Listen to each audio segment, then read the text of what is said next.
Le miroir, il est là pour se corriger. On regarde avec les yeux, le cou, devant, côté, derrière, et on redresse. On secoue la tête, comme les poules. Hop, hop, hop, hop, hop, hop, hop. Yeux, tête. Les épaules devant, en haut, en arrière, en bas. La seule barrière que l'on a par rapport à l'imaginaire, c'est là où on se dit « mais ça, c'est pas possible ». Et avec l'imaginaire, tout est possible. Je n'ai jamais fait de parachutisme, mais si j'ai envie dans une histoire de dire « je mets un seau, un sac dans mon dos et que je me trouve sur le bord d'un avion prête à sauter », bon, il y a l'angoisse, et je saute, mais pourtant je n'ai pas quitté le sol. Tout d'un coup, je suis dans l'air, je vois ce qu'il y a en dessous, et je décroche, je tire sur mon parachute, et tout d'un coup, je suis arrêtée et je flotte. Tout est question d'imaginaire. Donc, si je suis capable de l'imaginer et que j'ai envie de le faire, à moi de trouver le moyen technique de le montrer. Bien, nous allons créer un objet.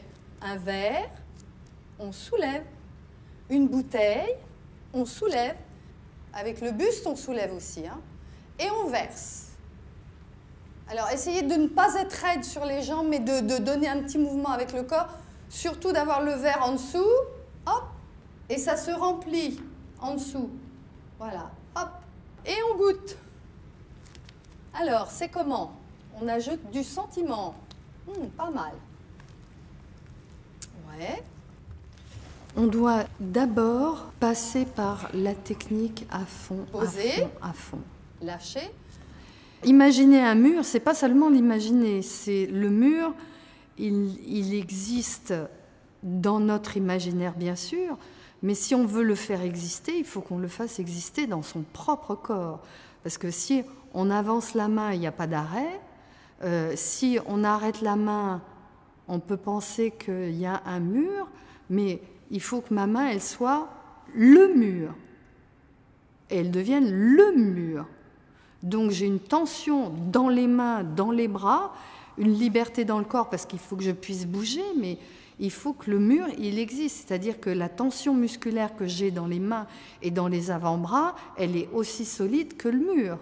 Vous êtes des super pâtissiers dans une cuisine. Allons-y, vous êtes en train de faire une super recette. Et on ajoute quelque chose de léger, on saupoudre. Voilà, et on tourne. C'est souple, le corps est souple.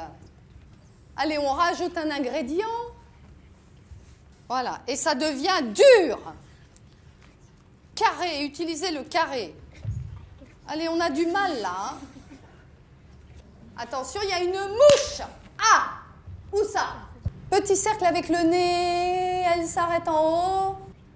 Gaspard, ça, c'est pas une mouche. Rond. Vous savez que si on trouve une mouche dans un restaurant, on ferme le restaurant.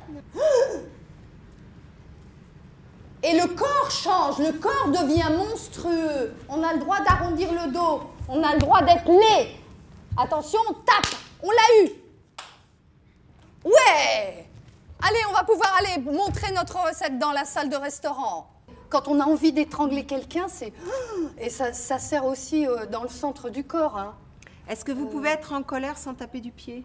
Oui. L'idée du danseur, c'est de s'envoler, c'est l'envol. Au contraire du mime, où nous, on fait tout le contraire. On montre l'effort. Et pour montrer l'effort, on s'investit physiquement énormément. Quand on soulève une valise, une vraie valise, on a des muscles agonistes qui travaillent, les muscles antagonistes qui ne travaillent pas.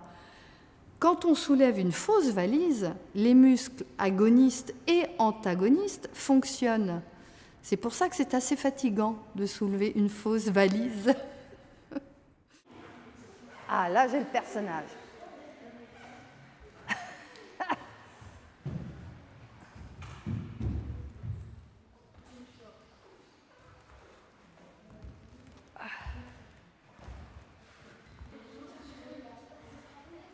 Tu fais très bien le garçon fatigué, hein? C'est très très bien. La plupart du temps, techniquement, on sait ce qu'on a fait, on sait ce qu'on rate, on sait ce qu'on réussit. Mais au niveau du sentiment que l'on provoque chez l'autre, c'est toujours quelque chose de très surprenant. Et donc, il faut être dedans, mais aussi garder une certaine distance. Si on a un rôle où on a quelque chose de poignant à jouer, si tout d'un coup on est trop pris par ce qu'on est en train de faire et qu'on se met à pleurer soi-même, on peut très bien ne pas émouvoir du tout le public. Contrairement à ce qu'on pourrait penser. Quelqu'un qui pleure sur scène, c'est toujours étonnant, mais on peut aussi passer à côté. Vous faites une petite histoire avec un réveil qui se passe mal.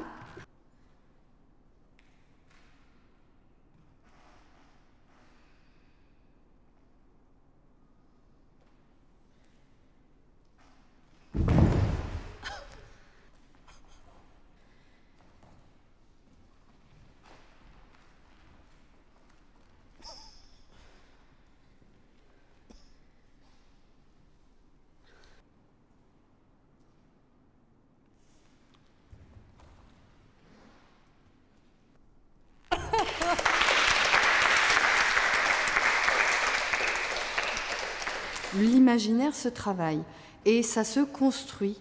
Donc si on s'oblige à faire des choses différentes, à chaque fois, on est obligé de creuser, de recréer à chaque fois sur un même thème des voyages différents, des parcours différents, des chutes différentes pour chaque sketch que l'on prépare, qu'on propose, ne jamais faire la même chose.